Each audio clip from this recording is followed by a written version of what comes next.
Welcome back to Old War Stories with Uncle Jay. Today I'm going to tell you about Camp Hillel. Now, with a name like Hillel, it's gotta be Jewish. Oi, what a thing. Let me tell you how Jewish this camp was. This was the Orthodox camp. This is where all the good Jewish boys and girls, they go in there, they play in the summertime baseball and this and that, but there's plenty of Judaism all throughout the day. Let me tell you. First thing they had, in the morning you go in, they take your attendance, okay, let's all go into daven. What the hell is daven? Daven is a Jewish, Yiddish, Hebrew word, I don't fucking know, for pray. Pray to God that I don't get struck in the head by a baseball later in the day. I don't know, but anyway, so it was this whole thing, and you go in, and they had this whole, like, temple-looking thing, room in there, and you go in there, and blah, blah, blah, and I don't know.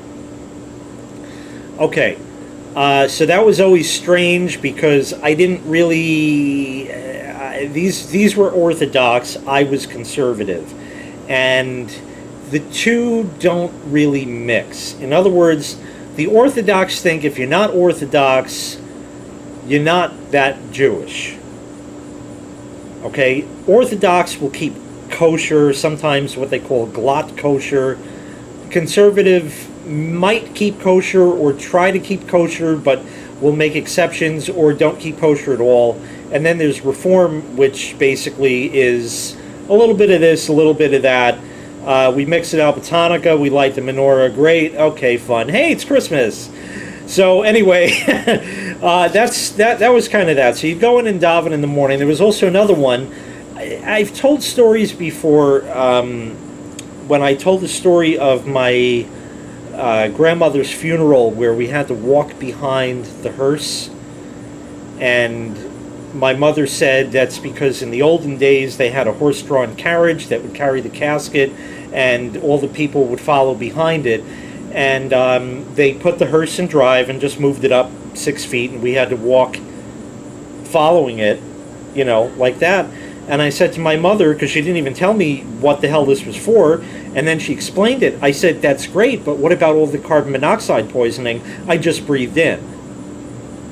So a lot of these customs and shit in the Jewish religion, and I'm not denouncing it in any way, but some of these things just got to get with the fucking times, okay? So, the bathroom. The bathroom, now again, this was separated boys and girls. All these camps were, if I recall, separated into boys and girls. Yeah, I think they were. But, because that was also a Judaism thing. In fact, if you're Orthodox and you go to an Orthodox temple, they have the men's section and the women's section. All in the same big room, of course, but the men sit on one side of the room, and their wives sit on the other side of the room. They're married. Nope, gotta separate. Okay, just how it is, hun. Anyways, the bathrooms there were 5 sinks. They had separate hot and cold water taps. Very odd. No, maybe they didn't. I can't really remember as such. But each one of them had a chain that was attached to it.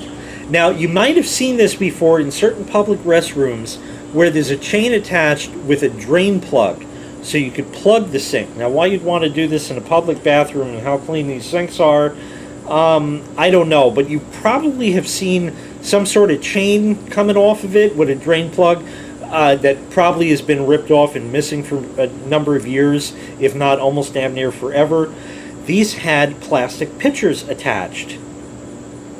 Why? Because the Jews in the olden days would wash their hands from the river or something, and they'd have a pitcher or some sort of vessel of some kind, and they would pour the water on the hands, and you have to do the right and the left and the right, or the left and the right then the left again. I don't know what the deal was. Something about cleanliness and godliness. I think it's the left twice. It's closer to the heart, and the heart loves God, and all this crazy bullshit that it's like some of this shit boggles my mind, and I'm of the religion.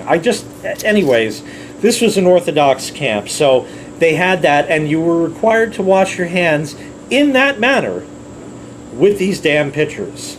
So God only knows about how. And then also, let's think about it, right? Now, some people, you go into a public restroom, they grab the paper towels to turn the water on, and then they wash their hands, grab another paper towel, dry their hands, and then shut the water off with that, and then throw that out, grab another paper towel to open the door, so this way all the Calderona on the door handle and the knobs on the sink and all, well, we didn't have Calderona in these days, but even so, the handles on the pitcher, did those ever get washed?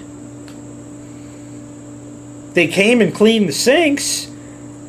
You know, they might spray whatever cleaner stuff they had on it, so you had a shot at it.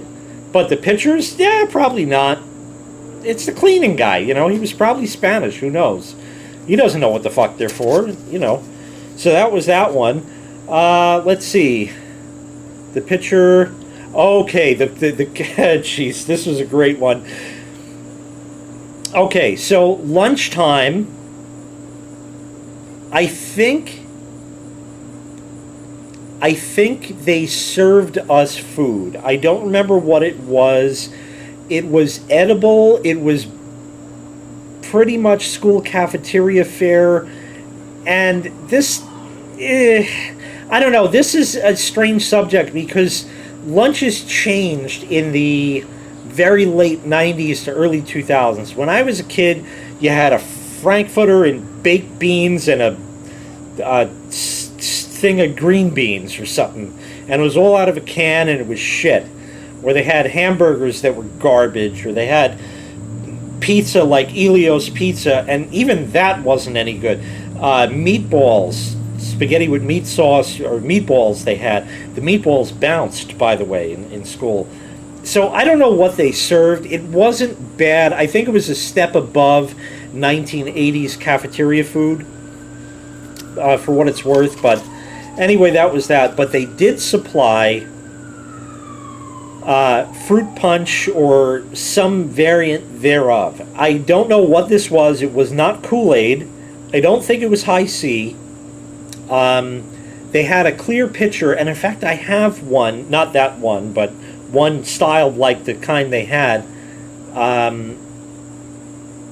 of that type, and I saw that. I said, oh, I have to buy that, because I remember that from camp back in the day. And it was filled with this bright red fucking liquid. Now, they gave you plastic cups. These were not the Solo red cups that we know today. These were the little cups, like about this big, and they were whitish clear plastic, and you could crinkle them. And they had ridge, like 8 or 9 ridges on them. And they would crinkle, and if you crinkled them too much, it would crack, and that would be the end of the cup. And they wouldn't give you a new one. So these are really El Cheapo little plastic disposable cups. They also gave you 1 cup of juice. So if you're eating your lunch and you're really thirsty, or whatever you're eating is making you really thirsty, and you wanted more, too bad. Oh, we don't have any more. Huh? How long does it take to pour in some shit of this stuff, put some water in, and mix this thing up? Hey, we need 3 more pitchers out here. All right, coming right up. All right, it'll be out in 1 minute, guys, you know? Like, how long does it take, right? Nope, no. You get the 1 cup, because another 6 ounces of this red juice that costs $0.25 per gallon, you know, I mean, that costs money there. So, anyways, the red stuff was good. Whatever it was pretty good. There were, on very few occasions, 3 or 4 that I remember, a second serving of the red juice. Well, I was sitting... They had these long tables with the plastic disposable tablecloth. I was sitting, let's say, 8 kids back. So 8 kids on this side, 8 kids on this side, and then me. So he'd go to the first 2 kids across the table. You want refills? Yes, yes. Do you want refills? Yes, yes. Do you want refills? Yes, yes. So the time he gets down, oh, we're out, sorry. So you wanted to get it close enough, but that's where I ended up sitting that day, and it's a damn good thing. The refill came out, and the counselor was pouring the red stuff. And I'm watching him pour this. I happened to notice in the bottom of that clear pitcher, there was something that looked like either a dish rag or a piece of bread. I don't know what this was, but it was sort of whitish, reddish because of the red stuff in there. And I said, I don't know what that is, and I don't think I want any. Because I don't like the fact of that stuff being in there, whatever it is. None of the other kids seemed to notice. It's a good thing I was a loner and had no fucking friends there. Otherwise, all these kids who were talking amongst everybody else didn't even fucking notice anything. Well, like I said, I passed on it, and it's a damn good thing I did. Because the first 8 kids all threw up. There was red shit all over the place. And it was right after they drank that stuff, too. Not 5 minutes after is when that happened. That was the greatest one that I remember from Hillel that was really interesting. There were some saving graces, though. They had a playground. Okay, so you had your swings and your slide and your monkey bars and your this and your that and your typical jungle gym type set kind of thing. What they did have was the conveyor belt slide, so I call it. This was made up, and I had never seen this before anywhere else. A lot of you said, oh yeah, we had that when I was in school or whatever. We had cheap garbage when I was a kid. It was a metal fucking slide, and if it was in the spring and you go and sit on that, your fucking legs would burn on the damn slide because it's silver, shiny fucking metal, and it's just hot, and you just burn your legs right to the damn thing. Anyways, this was rollers. So roller, roller, roller, roller, roller, and the slide did not go right down. The slide went bumpity bumpity bump like that. Gave you the most awesome ride ever. That was the greatest slide. I will never forget that. You get all the little bumps going down and all that. It was just fantastic through and through. That was a great experience that I remember. So that they had that. Let's see, what else did they have? They had, oh, the bus. Yeah, so these are 2 other niceties, a couple other little niceties, and then we'll end this off. On the bus, this camp was in Woodmere. I lived in West Hempstead. Woodmere was part of the 5 towns. That's Woodmere, Hewlett, Inwood, and I can't remember. The Lawrence was one, and there's another one. I can't even remember. Whatever the hell it was, and I don't have interwebs access right now to look that up. Not that anybody gives a shit. Look up on Wikipedia 5 towns of Long Island, and I'm sure it'll tell you right off what they are. Anyways, this camp would pick all of the kids up by bus. So, I never took the bus to school, so this was kind of a new experience. Now, we had taken, this by the way was, I'm telling you this way too late, in the later 80s, the very later 80s, so 87, 88, somewhere in there. I think we went there for 2 years. The bus had, first of all, there was a lady on there, one of the counselors, and as far as the bus went, they didn't care about mixing the boys and the girls. They could be on the bus together, that was fine. So you had boys and girls, anybody getting on in that. So I remember they'd come to the house, no less, and pick you up, And this was all pre-GPS and that, so it was interesting. There was this lady. She was kind of fat. Her name was Sharon. I don't remember much else about her, but she was very nice to me, and we'd talk in the morning, and she left me in a good mood for the rest of the day. It was a pleasurable experience just talking to her about whatever came to mind. Whatever came to mind. She was very nice, but then one day she changed buses or something, and there was no more Sharon. And I missed that. But we did have a very nice bus driver for the afternoon. So that was nice. So I didn't get my nice little morning talk with Sharon. Instead, I got my afternoon chat with Tina, the bus driver. Somehow, I always ended up getting the same seat. And I think I know why. It's because everybody, all the kids always wanted to sit at the back of the bus, because this way you could fuck around and make noise and shit, and the driver wasn't going to stop the bus in the middle of the fucking highway and come and beat your ass down, which did go on in these days. So Tina had red hair, skinny little lady, and she drove a fucking school. It was a fucking school bus, and this bus was like brand new. It was maybe a year old, if that. Had the 1980, I don't know what kids' school buses look like today, but in the 80s, these had green seats or brown seats. The brown seats were the really old buses.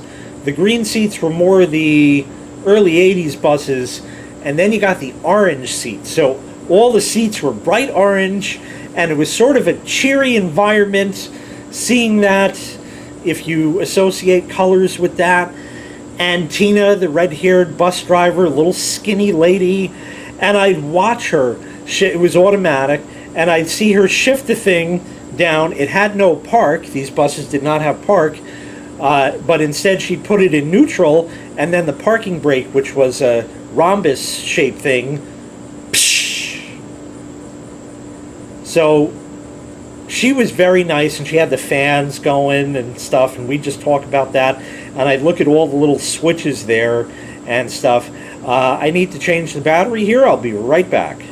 So that was about it on the bus, but it was Sharon in the morning for a time, and then Tina in the afternoon, and I always sat in the seat right behind her so we could talk and that, and just to see her maneuver this big vehicle around, that was pretty impressive.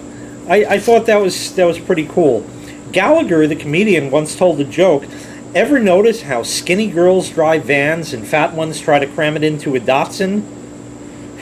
You have to be old to remember what a Datsun was. That was like a Nissan, little subcompact kind of Japanese car early in the days, and that little car, and it was just funny in that regard. And at the end of the day, this is the last thing, at the end of the day, we would get either popsicles or ice cream. Popsicles were... No, I'm going to get back to that. There was music. We had a music class. We'd sing Jewish songs along or something. I don't remember what we sang or anything like that. I just remember I had fucking mosquito bites. Now, I got a problem, I'll tell you. I have a scab, I pick it. And that is from a scab that I had years ago, and for some reason it's raised and it does that. It's called what they call a picker's nodule. So I have marks all over me. I don't care. I don't care. There's a scab, I gotta rip the fucking thing off. I don't know why, but I just have to. And sometimes I bleed. And sometimes I bleed a lot. Sometimes late in the summer I bleed so much that I have to put like tissues on there and hold it to stop the bleeding. I don't clot easily for whatever reason, so when I bleed, it's bad. Anyways, I would sit there, and one time I picked a scab on my leg. I left at least a 50-cent piece size of blood on the carpet, and I kind of like, you know, ran the hell out of there, and I'm trying to like rub my leg and scrub the dried blood off, and that was just, anyway, just a little thing. So I bled on their carpet. That was nice. But at the end of the day, the Popsicles are the ice cream. The Popsicles were your typical frozen fruit-flavored popsicle. There were red ones, there were orange ones, maybe yellow and green, but everybody wanted the red.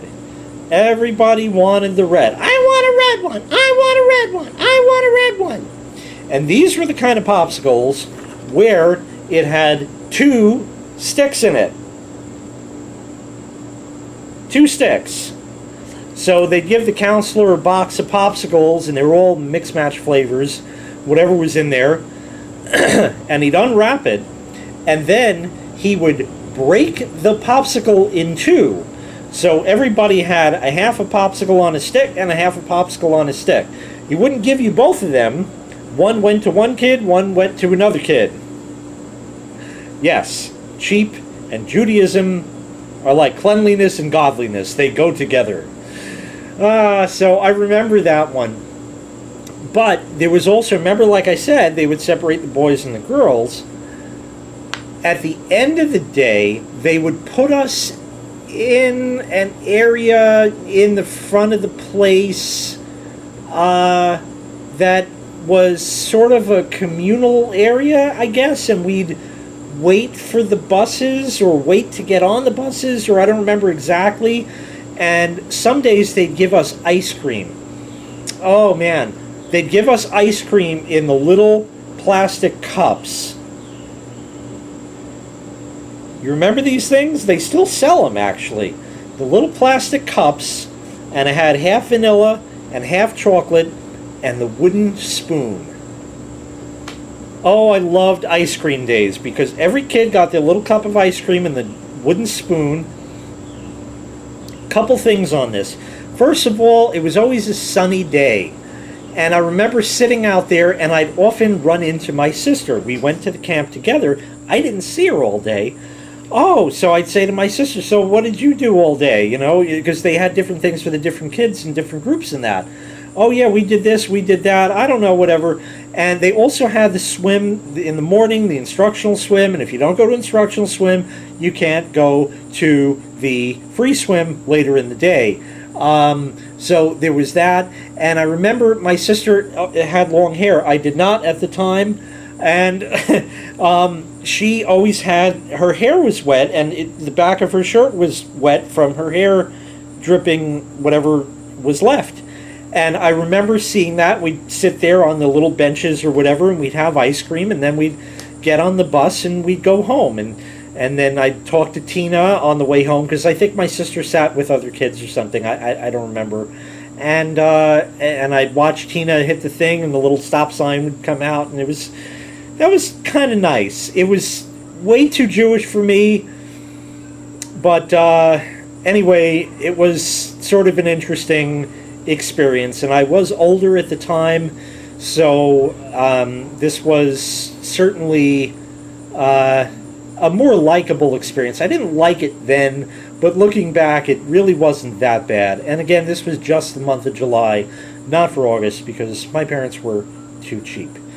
Anyway, so that was Camp Hillel on this installment of Old War Stories with Uncle Jay. Thank you so much for watching. Make sure you click like, make sure you click subscribe, and take care. We'll see you next time. Bye-bye.